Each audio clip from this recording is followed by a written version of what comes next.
separados pelo Senhor. Então, aqui está a perseverança dos santos. Quem são eles? Leiam para mim. Quem são eles? Os que guardam os mandamentos de Deus e a fé em... Queridos, a Bíblia, ela se identifica conosco. Os seus filhos em qualquer lugar. A Bíblia ensina isso.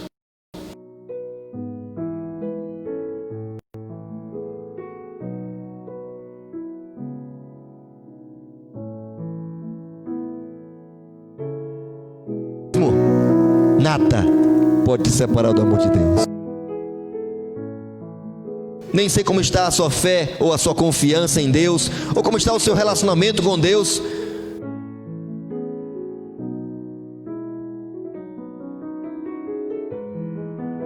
Talvez eu esteja falando com alguém que esteja aí dividido. Talvez eu esteja falando com alguém que está com um pezinho fora da igreja, está quase saindo.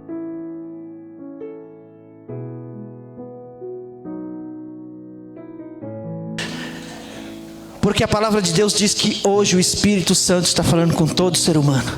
Eis que estou à porta e bato.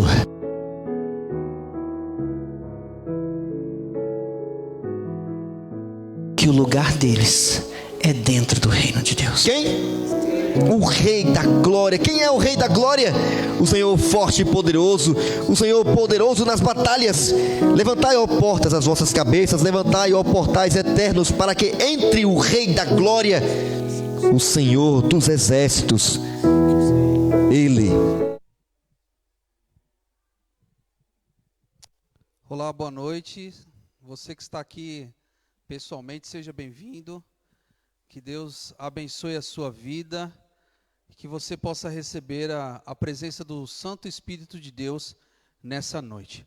Eu quero convidar a irmã Socorro aqui, que ela vai cantar alguns hinos com a gente, conosco, e nós vamos louvar o nome de Deus nessa noite. Que Deus possa abençoar você aí também. Aproveite esse momento, você que está na live, compartilhe o nosso link, compartilhe na sua linha de notícias. Abençoe.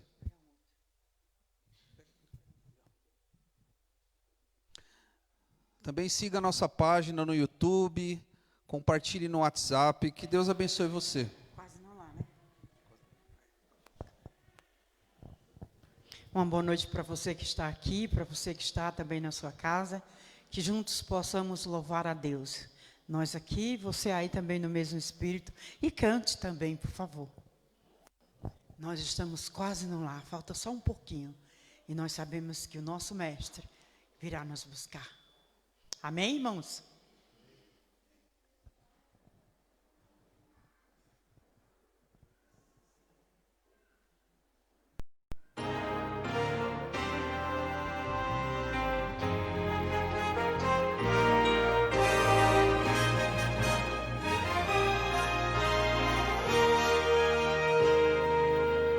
No arraial dos santos, ouvem-se muitas vozes, estão felizes cantando em celebração. Alguns estão pregando, outros vão ensinando, mas o amor é o tom da canção. Estamos quase no lar, quase no lar. Falta pouco tempo para esse dia chegar. Estamos quase no lar, quase no lar. Com Jesus viveremos nas mansões celestiais.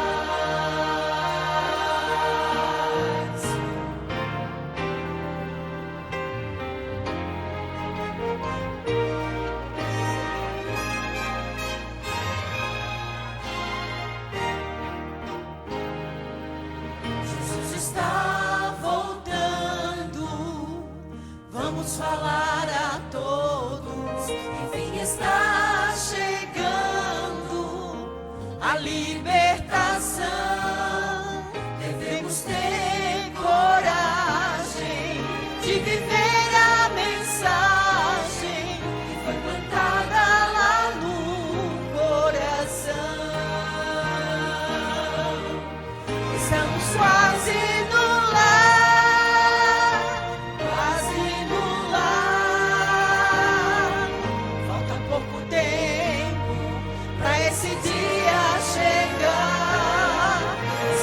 quase no lar, quase no lar.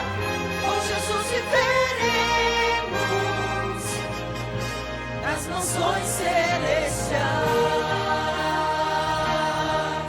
Vamos dar as mãos e juntos vamos prosseguir. No poder de Deus, vitória vamos conseguir. Estamos quase no lar, quase no lar. Falta pouco tempo para esse dia chegar. Estamos quase no lar, quase no lar. Com Jesus viveremos, com Jesus viveremos, com Jesus viveremos nas mansões celestiais.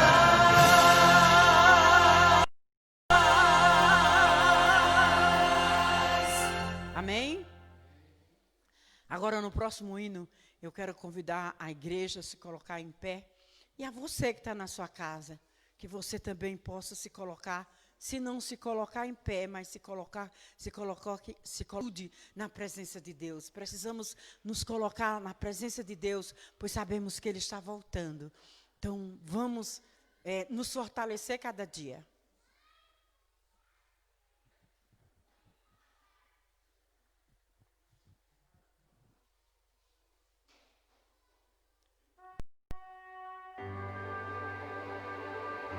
Vamos cantar dessa glória com toda alegria.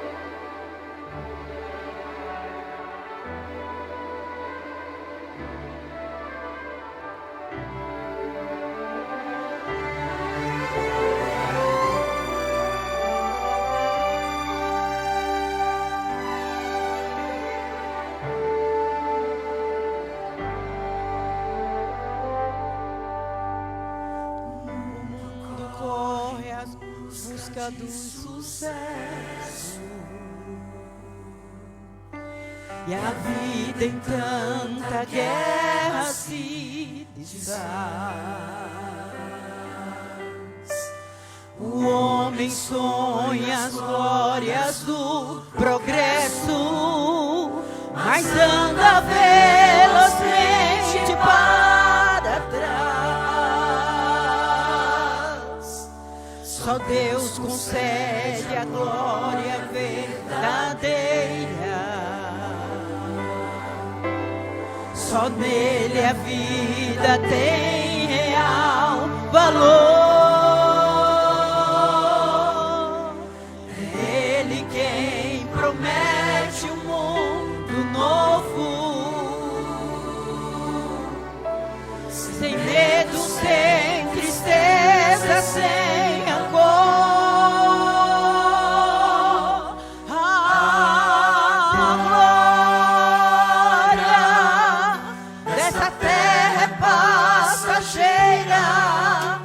A vida passa e tudo que ela traz. Não temo futuro, pois tenho Deus comigo.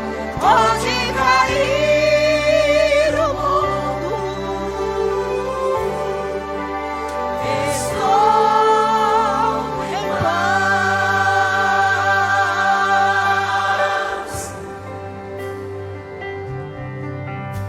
Entrega meu caminho ao Senhor, confia nele, mas Ele fará. É esse o sucesso verdadeiro. Está no mundo, mas em Deus confiar.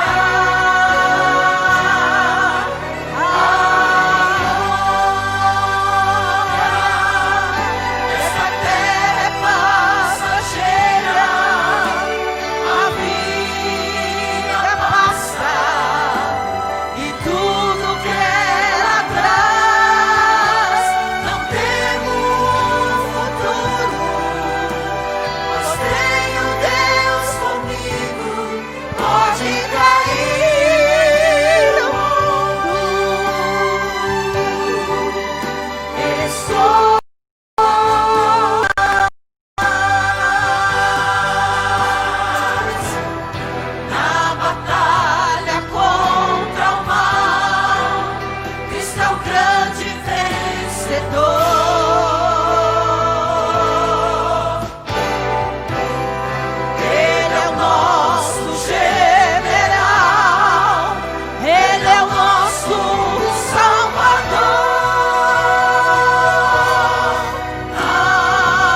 Amém.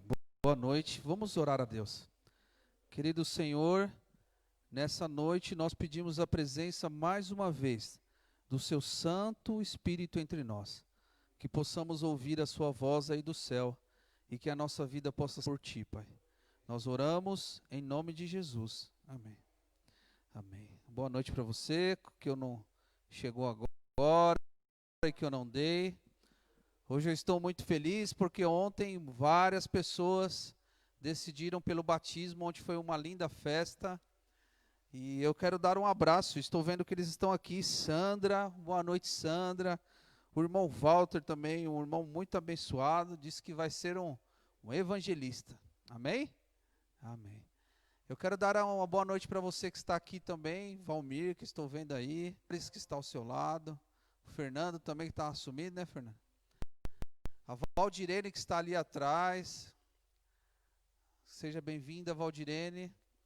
O nosso irmão lá atrás também, o Osvaldo, o Saulo, o nosso irmão, o marido da irmã Madalena, né? Seja bem-vindo, meu irmão, que Deus abençoe você. Temos a... E temos um irmão aqui, alguém... Qual é o seu nome, irmão? Desculpa. O senhor que está com a menininha? É, sim. Ah, irmão Miguel. Oh, meu irmão Miguel. Essa máscara engana, viu, gente? O Miguel já é conhecido daqui, viu, gente? Desculpa. A irmã Maria José está aqui assistindo online. O Edson. Nereide, seja bem-vinda. Queen. Dê uma boa noite também para a Graça. Estamos aqui. Compartilhe essa live. Hoje nós vamos estudar um pouco sobre o santuário celestial e como ele influencia na nossa vida cristã hoje. Como nós precisamos entender esse aspecto do santuário. É uma importante doutrina da igreja e é uma doutrina que faz diferença. Essa é uma doutrina distinta das demais igrejas. Os irmãos adventistas são os únicos, né? Eu acredito, ou um dos únicos que tem essa doutrina como base da nossa fé. Eu quero convidar você a conhecer um pouco sobre a doutrina, né, da Trindade. Da Trindade não, do santuário. Deixa eu só localizar o arquivo, que a gente já vai entrar no assunto. Eu quero começar com um assunto sobre a história do conto do vigário. Quem que já ouviu falar ou já caiu no conto do vigário aí? Amém? Não, né? É ruim cair no conto do vigário, né? Cair no conto do vigário. Não, desculpe, não é o conto do vigário, não. É bode expiatório. Eu estou no outro estudo. Talvez você já tenha ouvido essa expressão. Ele serviu de bode expiatório. Conta a história de um homem que tinha sido acusado de um crime. E quando ele foi acusado desse crime, ele não tinha culpa. Ele não tinha praticado esse crime. Quem tinha praticado na época ali medieval era um importante homem da nobreza. E quando aquele homem da nobreza fez o crime, ele pagou todos os juízes e o rei era amigo dele e disse para eles acusarem esse homem no lugar dele. E estava tudo planejado. Ele foi para julgamento, né? E o juiz ali já sabia que devia colocar a culpa nele. E ele foi preso, foi colocado diante do juiz. E o juiz, esperto, falou assim para ele: olha, nós vamos fazer o seguinte. Eu vou te dar uma chance. Nós sabemos, com as investigações, que você é culpado. Mas eu vou dar uma chance e vou colocar 2 papéis aqui em cima da mesa. Um dos papéis está escrito culpado, o outro está escrito inocente. Se você pegar o papel de culpado, né, você será morto na forca. Se você pegar o papel de inocente, você estará livre. Só que o juiz já tinha combinado com o nobre e com todos os outros, e os papéis que ele colocou, né, ali em cima da mesa, os 2 estavam escritos culpado. E aquele homem, né, que estava ali sem culpa nenhuma, foi rapidamente, pegou algum dos papéis, né? Aí o juiz falou, se você pegar um dos papéis, e pegar o do inocente, você está livre. Pegou um dos papéis e comeu o papel. Esperto, né? E quando sobrou o outro papel, estava o quê? Os dois eram culpados. Mas ele falou para o juiz, já que o papel que você virou está culpado, então quer dizer que eu comi o papel de inocente. Esperto, né? E o juiz ficou sem ação e teve que liberar o homem. Ele estava servindo de bode expiatório, ele não tinha culpa nenhuma daquilo, mas eles queriam qualquer forma de acusar aquele homem. Talvez você tenha sido acusado injustamente em algum momento da sua vida. Muitas vezes nós passamos por isso, né? Hoje nós vamos ver um pouco sobre o santuário. Aí temos um bode, né? Nós vamos entender quem é esse bode. Essa expressão bode expiatório, ele vem lá de um termo bíblico, que era o dia da expiação, que havia um bode chamado Azazel, e ele servia como bode expiatório. Sobre ele caíam a culpa, né, do pecado. Qual era a função do antigo santuário? Eu quero que você entenda que o santuário era uma forma pedagógica que Deus teve de mostrar o plano da redenção ao homem, principalmente ao povo de Israel, para que o plano da redenção pudesse ser compreendido de uma melhor forma. Então Deus usou símbolos e usou o santuário. Eu quero convidar você para abrir a sua Bíblia. Nós vamos ver o primeiro texto da Bíblia, e vamos, Êxodo, capítulo 25, e vamos ver um pouco sobre o que a Bíblia diz sobre o santuário, sobre os aspectos dele. Nós não vamos estudar a fundo, porque esse é um estudo de 1 ano pelo menos, mas nós vamos entender algumas características do santuário. E quem pediu? Êxodo capítulo 25, versículo 8, diz assim, ó. E me farão um santuário, para que eu possa habitar no meio deles. Nós vemos aí no texto bíblico que quem pediu para fazer um santuário foi quem? Foi Deus, né, irmãos? E Deus pediu para fazer um santuário para quê? Para que ele possa habitar entre eles, no meio deles. Então nós veremos aí agora um vídeo. Esse vídeo mostra, Deus deu várias instruções para Moisés de como seria aquele santuário. E esse vídeo tem uma pequena ilustração de como funcionava o santuário entre o povo de Israel naquela época. Quando Moisés foi passado a visão e Moisés passou aos artífices, né? E eles fizeram toda a estrutura do santuário. Coloca aí, Cristo, para a gente ver. Como era o santuário na época do povo de Israel. Nós temos uma igreja ali central, né, no Brás, do bispo Edir Macedo, que é um pequeno exemplo do que era o santuário na época de Israel.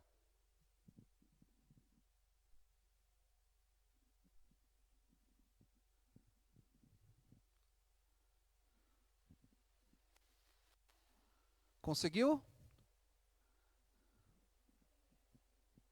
Acho que estamos... agora foi.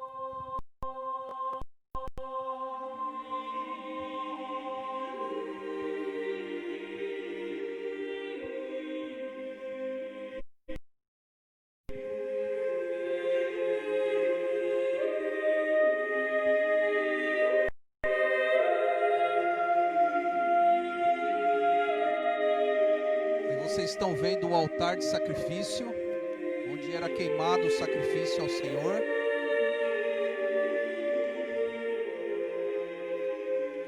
Aí nós vemos o sacrifício que era oferecido ao Senhor, alguns utensílios do templo.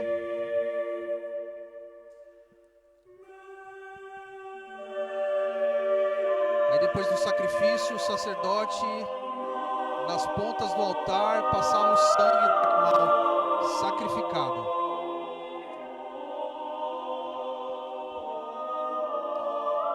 Aí você está vendo a pia, que era feito a purificação antes de entrar no santo.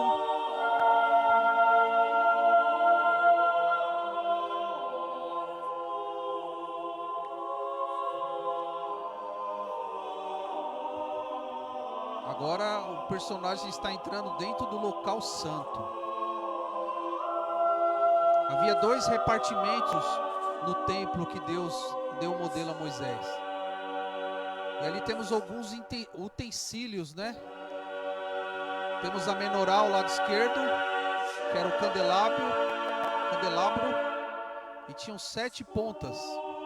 O número 7 nós sabemos que é um número da perfeição na Bíblia, da plenitude. Temos a mesa com 12 pães. Foi desses pães que Davi comeu com os seus soldados.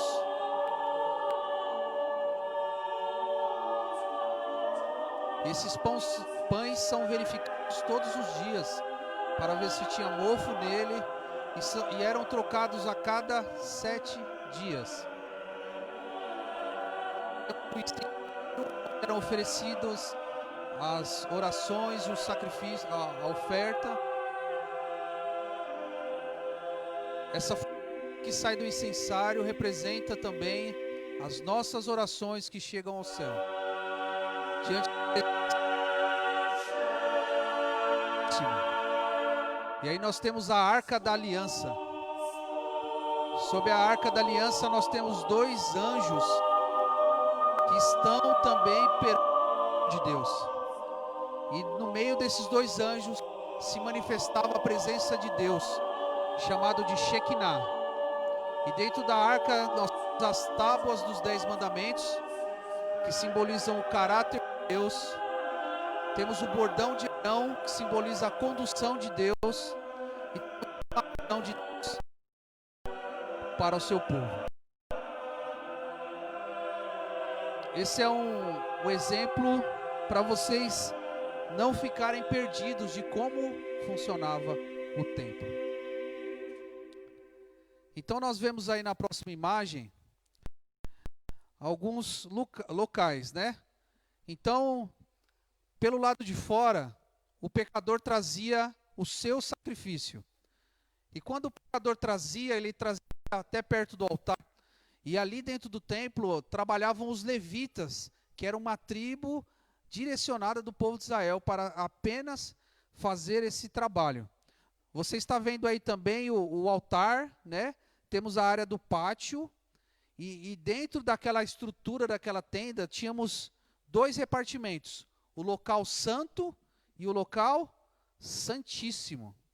E dentro do local santíssimo existia a Arca da Aliança, que representa o trono de Deus. Esses querubins são os mesmos que ficam ao redor do trono de Deus. E como um pecador era perdoado, então, na época de Israel? Peço que você abra sua Bíblia no livro de Levítico, capítulo 5, versículo 6.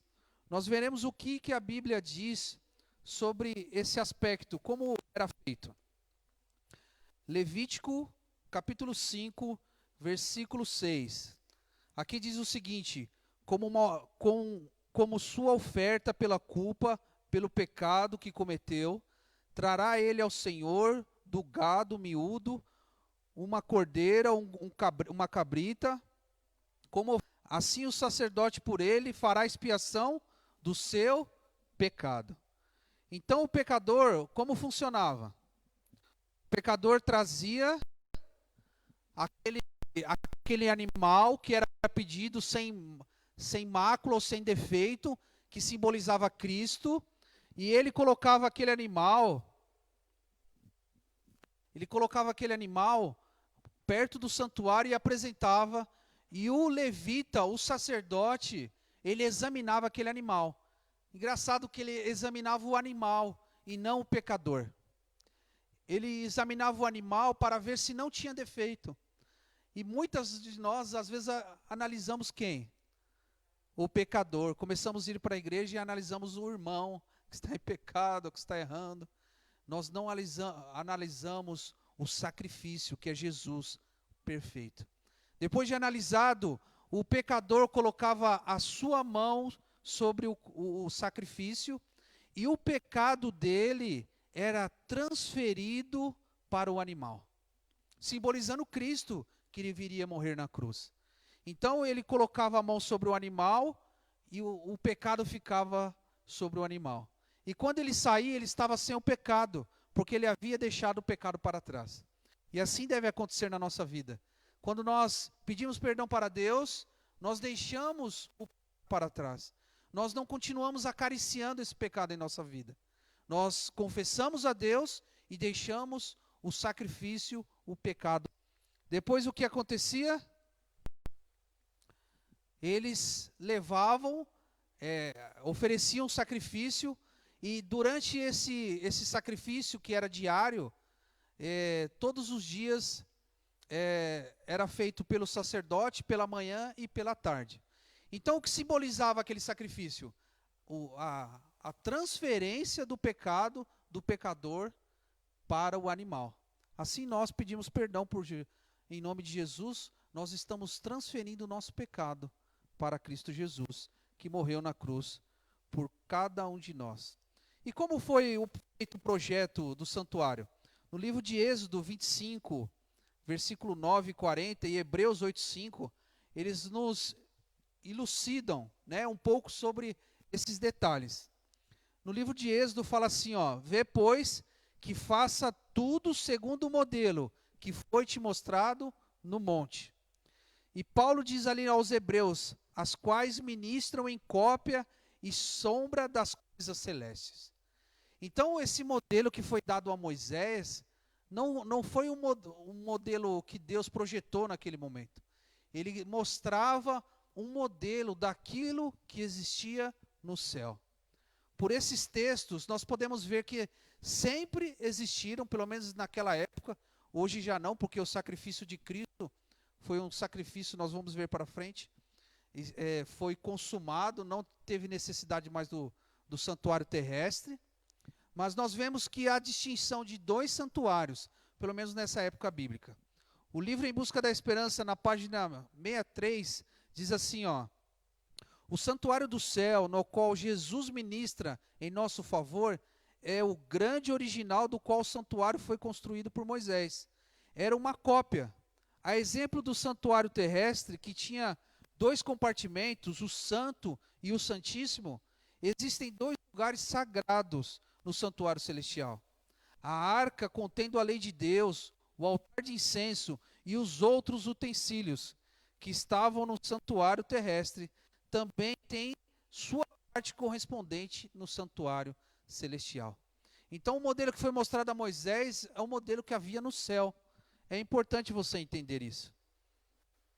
Haviam 2 santuários, você está vendo aí, o santuário terrestre, no qual o nosso ministro é Jesus Cristo, o nosso sumo sacerdote. Haviam vários levitas, que eram sacerdotes, mas existia um, que era o sumo, ou o maior sacerdote, o líder deles, que era o que atuava uma vez por ano, de acordo com o calendário de trabalho deles. Quem que é o nosso sumo sacerdote hoje? Jesus Cristo. No santuário celestial, na época de Moisés, era Arão que fazia esse trabalho. O que foi feito? Qual o efeito da morte de Cristo sobre o santuário? O que aconteceu com o santuário terrestre quando Jesus morreu na cruz? Se aqueles símbolos, o santuário, tudo, mostravam à frente como uma profecia de que Jesus morreria na cruz, o que aconteceu no santuário terrestre e no santuário celestial, quando Cristo morreu na cruz? Nós vamos ver aí no livro de Mateus, capítulo 27, versículos 50 e 51, diz assim, e Jesus, chamando outra vez em grande voz, rendeu o Espírito, e eis que o véu do templo se rasgou em 2, de alto a baixo. O véu que tinha entre o santo e o santíssimo é o que fazia a separação entre o santo e o santíssimo. E quando Jesus morreu na cruz, aquele véu se rasgou. Se rasgou por quê? Porque não fazia mais sentido aqueles sacrifícios. Porque o sacrifício perfeito, aquilo que Jesus mostrou lá no Éden, em Gênesis 3,15, havia sido cumprido, havia sido consumado. Amém? Graças ao sacrifício, nós temos a chance do perdão. Agora, uma característica especial desse véu. Não era qualquer cortininha não, viu, irmãos? As cortinas que a gente compra hoje aqui não valem um centavo, né? Essa cortina, esse véu, ele tinha 18 metros de altura, bem maior do que essa igreja, né? E ele tinha por volta de 12 centímetros de largura, quer dizer, 18 metros de altura e 12 centímetros de largura. Não era qualquer pano não, né, irmãos? 12 centímetros é pelo menos isso aqui, maior, né, irmão? Eu tô meio ruim, o irmão já tá assim, não é assim não, irmão. Aí é uns 60, mas 12 centímetros. E a cortina, o véu, rasgou de cima para baixo, mostrando que não foi por mãos humanas. Alguns teólogos dizem que houve várias medidas, né? Mas eles entram em acordo que foi 18 metros de altura. E dizem alguns comentaristas que aquela cortina não romperia, dividiria em dois, nem se colocasse um cavalo e corda de um lado e um cavalo e corda do outro. Ela não se rasgaria facilmente, mostrando que não foram mãos humanas que romperam aquela cortina. Amém? Aquele véu foi rasgado por mãos divinas. E quando rasgou aquele véu, nós vimos o final todo aquele simbolismo que havia ali no templo. E hoje Jesus, no livro de Hebreus, diz que Jesus foi ao céu. Nós vamos ver aí no livro de Hebreus, capítulo 4, 14, e no capítulo 9, 24, diz assim, ó: visto que temos um grande sumo sacerdote, Jesus, Filho de Deus, que penetrou nos céus. Amém? Quando Jesus foi a Deus, ele disse, não me toquem, porque eu não me apresentei ao Pai. Ele não apresentou ali o sacrifício perfeito a Deus. E ali no capítulo 9 diz, porque Cristo não entrou em santuário feito por mãos, figura do verdadeiro, mas no mesmo céu para comparecer agora por nós diante de Deus. Quando Jesus morreu aqui na cruz, ressuscitou, ele foi ao céu para mostrar a Deus o sacrifício perfeito por mim e por você. Amém? Jesus morreu por cada um de nós. E o sacrifício dele foi perfeito, porque Jesus não tinha pecado. Jesus era imaculado. E como nós vimos na ilustração, nós vemos que o cordeiro não tinha que ter nenhum defeito, porque o sacerdote, ou o sumo sacerdote, analisava e olhava o sacrifício, e não olhava o pecador. Amém? Ainda bem que Deus não olha para nós como pecadores. E quando Deus, ele olha para nós, ele vê um filtro que é Jesus. E a misericórdia dele aumenta. Porque Jesus foi que religou a raça caída ao divino novamente. Amém? Amém. Levíticos 16, versículo 29 e 30 diz assim, ó: isto vos será por estatuto perpétuo. No 7º mês, aos 10 dias do mês, afligireis a vossa alma, e nenhuma obra fareis, nem o natural, nem o estrangeiro, que peregrina entre vós, porque naquele dia se fará expiação por vós, para purificar-vos, e serei purificados de todos os vossos pecados perante o Senhor. Haviam 2 tipos de sacrifícios: os que eram feitos diários, o sacrifício diário, e o sacrifício anual. Esse sacrifício anual, irmãos, ele simbolizava o dia da expiação, né? Os judeus até hoje comemoram esse dia de festa, que é o Yom Kippur, né? É uma festa bem tradicional deles.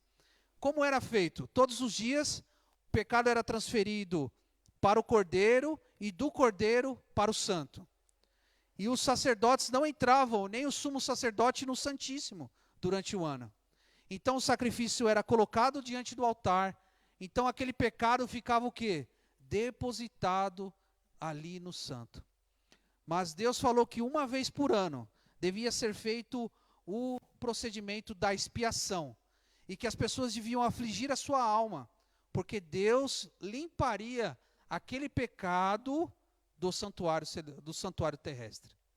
E naquele dia, o sumo sacerdote, que figurava Jesus Cristo, ele entrava Santíssimo e fazia a purificação. E como se fosse uma lavagem. E era depositado em cima desses 2 bodes. Eram colocados 2 cabritos perante o santuário e era jogado sorte. E Deus escolheria qual dos 2 seria o bode Azazel e qual seria o bode para expiação. O bode que seria morto pelos nossos pecados. Um seria sacrificado e o outro seria levado para fora da tribo, dali do acampamento, e seria jogado no deserto, que simboliza ou simbolizaria Satanás no período de 1000 anos. Então, Satanás ficaria no deserto durante 1000 anos. Então era feito esse jogo de sortes. Um era sacrificado, o outro era colocado para fora do acampamento. O livro Em Busca da Esperança diz assim, ó: assim como na antiguidade, os pecados do povo eram transferidos simbolicamente para o santuário terrestre, por meio de sangue, de oferta e pelo pecado. Também nossos pecados são de fato transferidos para o santuário celestial, mediante o sangue de Cristo. A purificação tipológica no santuário terrestre era efetuada por meio de remoção dos pecados que o haviam contaminado. Da mesma forma, e real purificação do santuário celestial deve ser realizado pela remoção ou apagamento dos nossos pecados que estão ali registrados. Vocês compreendem? Assim como há o sacrifício diário, no céu também existe um sacrifício. Só que em algum momento Jesus teria que entrar no Santíssimo para fazer a expiação dos pecados, para purificar o templo celestial. E quando foi isso de acordo com a Bíblia? Daniel nos fala um pouco sobre isso. Na verdade, a nossa igreja tem uma marca. A nossa igreja tem uma característica. A nossa igreja não surgiu por causa de brigas de 2 bispos, de 2 padres, de 2 papas, pastores, ou nada. Ou porque alguém falou, eu estou sem dinheiro, eu vou montar uma igreja. Não, a nossa igreja é a igreja remanescente dos últimos dias. E tem uma característica, que nós surgimos diante de uma profecia, dada por Deus no livro de Daniel. O livro de Daniel, no capítulo 8, versículo 14, vocês estão vendo uma tabela. Não vou entrar a fundo nessa tabela, mas para que vocês compreendam o que Jesus está fazendo no céu nesse momento. Ele diz assim, ó, o livro de Daniel diz assim: até 2.300 tardes o santuário será purificado. Nós sabemos ali no livro de Números que 2.300 partes, 2.300 tardes e manhãs, é a mesma descrição que tem lá em Gênesis. Houve tarde e manhã, o primeiro dia. Houve tarde e manhã, o segundo dia. Então, tarde e manhã, nós sabemos que é referente ao quê? A um dia. Mas, no livro de Daniel, é um livro profético, que usa símbolos. Então, cada dia, profeticamente falando, de acordo com o livro de Números 14:34 e Ezequiel, diz que um dia por um ano. Então, nós entendemos a profecia de Daniel como? A partir de 2.300 anos, o santuário seria purificado. O santuário terrestre? Não, porque Jesus morreu na cruz e o santuário terrestre não teria mais simbolismo. Qual santuário seria então? O santuário celestial. Então, essa profecia se cumpriu, sabe quando? Vocês estão vendo na tabela, e a profecia de Daniel diz que desde a ordem para restaurar o templo, seria o início das profecias. E nós vemos ali que no ano 457, o rei Artaxerxes deu um decreto que teve início a contagem dos 2.300 dias, dos 2.300 anos. E pelos cálculos de alguns teólogos, na profecia também tem as 70 semanas, o sacrifício que seria interrompido. Nós chegamos ao ano de 1844. E Guilherme Miller começou a estudar essa profecia, a profecia de Daniel. E nós chegamos ao nascimento do movimento millerista. E logo após o nascimento desse movimento, surgiu a Igreja Adventista do Sétimo Dia. Amém? De acordo com essa profecia, nós estamos no tempo do fim, de acordo com o livro de Daniel. E a nossa igreja surgiu com o movimento millerista, que dizia que Jesus voltaria. Mas, na verdade, Guilherme Miller acabou não se aprofundando mais. E teve o dia do grande desapontamento conhecido na igreja adventista. Mas irmãos que acreditavam na volta de Cristo, e depois de estudos mais aprofundados na Bíblia, esse dia do desapontamento, descobriram que, na verdade, Jesus passaria do santo para o santíssimo nesse dia. Porque a profecia de Daniel dizia, até 2.300 tardes e manhãs, o santuário seria purificado. O que aconteceu lá no céu, irmãos? Jesus passou do santo para o santíssimo. E a partir do ano de 1844, Jesus está ali dentro do templo, fazendo a purificação do Santíssimo. Nesse momento, Jesus está lá no céu, como nosso sumo sacerdote, intercedendo pelos nossos pecados. E sabe o que ele fará no fim disso, no fim da purificação? Jesus voltará. E isso marca a volta de Jesus Cristo. E sabe o que ele fará depois da troca? Ele colocará todos os pecados sobre Satanás, o originador do pecado. Amém? Amém. Hoje Jesus está no céu e por isso que nós oramos em nome de Jesus. Ele está intercedendo através do Pai. E nós oramos e terminamos as nossas orações por quê? Em nome de Jesus. Porque Jesus é o nosso intercessor. Ele está diante do Pai a todo momento apresentando, olha, ele pecou, ele pediu perdão, mas olha aqui, está aqui, ó, eu morri pelo pecado dele. Eu fiz o sacrifício expiatório, eu morri no lugar dele. Amém? Jesus morreu no lugar, no meu lugar.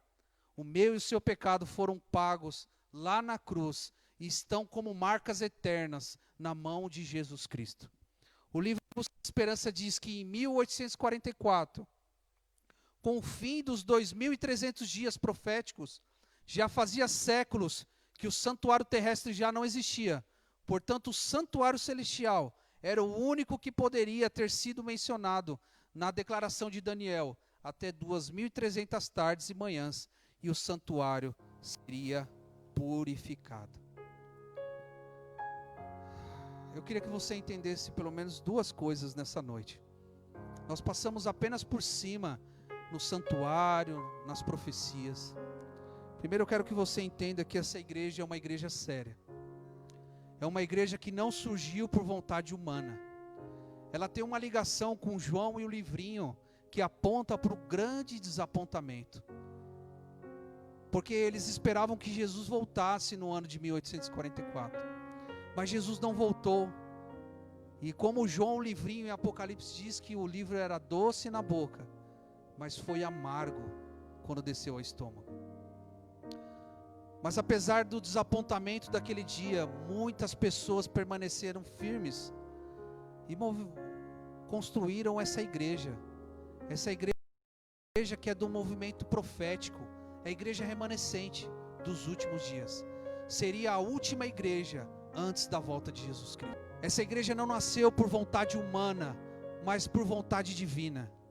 E o segundo aspecto que eu quero falar para você é que nesse momento você tem alguém lá no santuário celestial intercedendo por você. Amém? Quando Jesus disse para Pedro que ele iria negá-lo 3 vezes, falou: Pedro, você vai me negar, Satanás está rodeando a sua vida, mas eu já orei por você. A natureza de Cristo é interceder por mim e por você. Nesse momento Jesus Cristo está lá no céu, no Santíssimo, intercedendo por sua família. Você tem orado pela sua família? Ele está intercedendo pela sua família. Você tem orado pela sua vida? Jesus está diante do trono do Pai, intercedendo por mim e por você. Quando foram pregar o evangelho para alguns esquimós,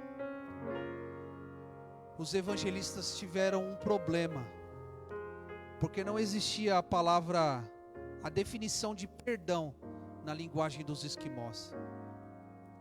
Era algo que não tinha em uma palavra essa definição. o perdão. E nós essa noite necessitamos do perdão de Deus. Mas não tinha essa definição. Mas existia uma expressão que simbolizava o perdão. E essa expressão significa não pensar nisso nunca mais. Amém? Jesus coloca os nossos pecados no fundo do mar. Quando eu e você nos achegamos até Cristo e pedimos perdão pelos nossos pecados, Jesus vai até Deus e fala: olha, Pai, eu morri por Ele na cruz. Aqui estão as marcas. E a Bíblia diz que Jesus joga o nosso pecado no fundo do mar. O perdão simboliza que Jesus não vai pensar mais nesse pecado.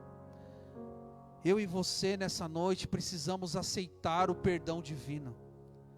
Se você acredita que existe algo na sua vida que não possa ser perdoado, e quando nós aconselhamos algumas pessoas, elas dizem: Rafael, eu estou tão sujo, que eu acredito que Deus não vai me perdoar mais, que não tem mais chance para mim, que Deus esqueceu de mim na minha vida. Eu acredito que o sangue de Jesus não é para mim. Mas eu quero dizer para você que Jesus está nesse momento intercedendo pela sua vida no santuário celestial. E quando Jesus fazer a limpeza, o dia da expiação, no santuário celestial, Ele virá para buscar eu e você nesse mundo. E eu quero dizer para você que por mais sujo que você se sinta, eu quero dizer que Jesus, Ele quer purificar o seu coração. Jesus quer fazer a expiação necessária para que você possa receber o perdão. Eu quero dizer para você que existe oportunidade, pois enquanto Jesus não vem, existe perdão para mim e para você.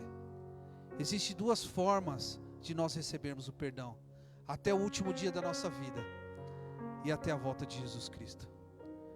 E eu digo para você não esperar o dia da sua morte, porque o dia da sua morte pode vir quando você menos esperar.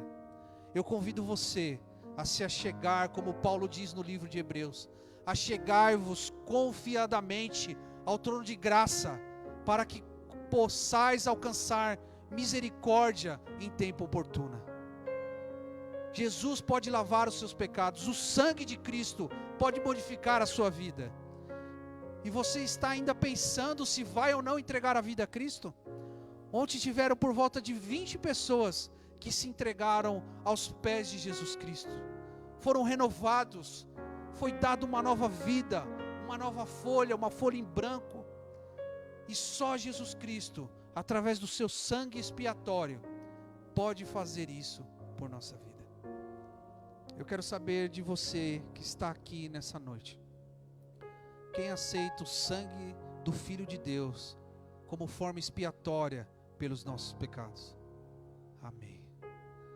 Achegai-vos confiadamente ao trono de graça, para alcançar misericórdia em tempo oportuno. Jesus quer abençoar a sua vida. Você que está aí na live também, aceite o sangue de Cristo. Ele está nesse momento intercedendo pela sua família. Ele sabe que nesse momento não está fácil, nem para mim, nem para você. Mas Ele, quando terminar esse processo de expiação, Ele voltará para buscar cada um de nós. Mesmo que estejamos embaixo, no pó da terra, Jesus nos ressuscitará e dará o nosso galardão. Eu quero encontrar você nesse dia. No próximo estudo, que será o último, nós falaremos sobre a volta de Jesus. Quando terminar o dia da expiação no céu, Jesus voltará. Eu espero que Ele busque eu e busque você também. Amém?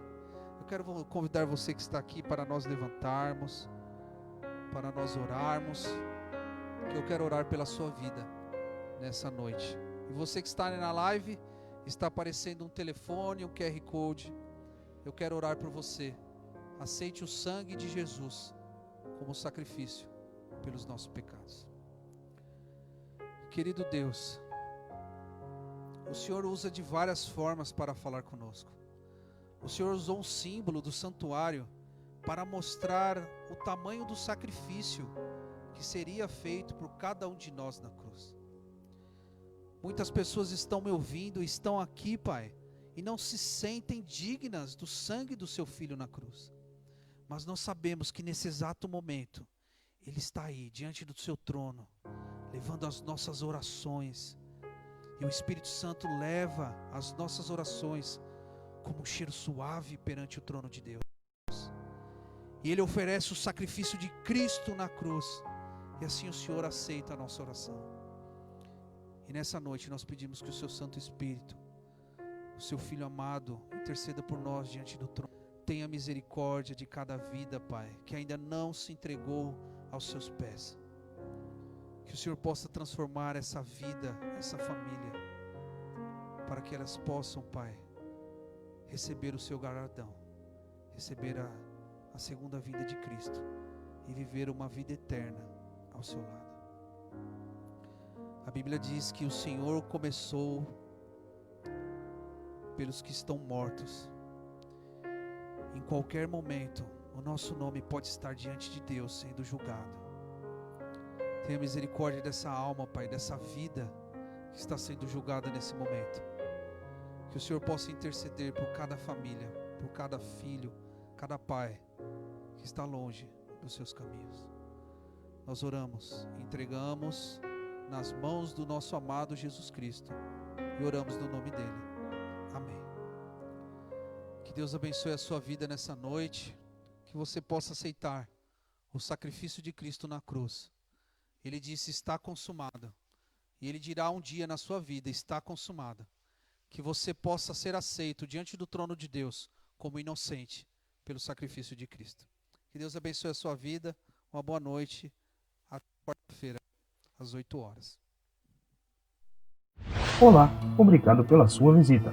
Gostou do nosso conteúdo? Inscreva-se em nosso canal e ative as notificações. Deixe seu like, compartilhe com seus amigos e salve em uma playlist para ver quantas vezes quiser.